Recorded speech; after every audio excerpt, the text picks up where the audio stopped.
Welcome, fellow sojourners, to the journey of life. There is a list of achievements that if you can persevere and obtain any of these, you will receive respect and honor and the adoration of your peers.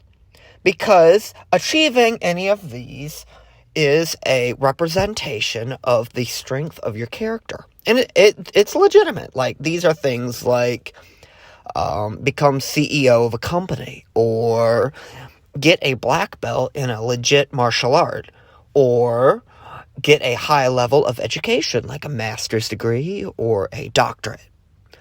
Now, there is another list that is filled with things that are an order of magnitude more difficult, yet will receive or will give you no recognition or honor. These are things like raise a family, have a successful marriage, maybe become a pastor or be a pastor, or have a career as a corrections officer and be one of the good ones.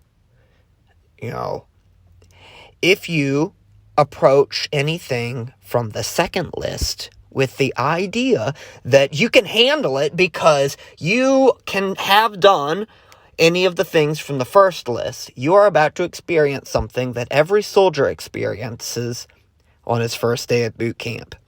That is an attitude adjustment. Just because you're CEO of a company, or just because you have worked and earned a doctorate, does not mean that you have what it takes to have a successful marriage. And to the people outside who look at this list but haven't experienced it, the second list that is, they see it as mundane. But to most people who are going through the struggles of trying to be a good person while achieving things from the second list, they'll look at it as a fantasy. It is impossible.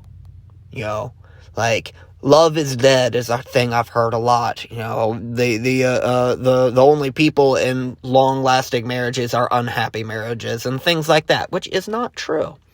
Every so often, you find someone who lives through the fire and comes out the other side, and what they have is the ability to tell a story.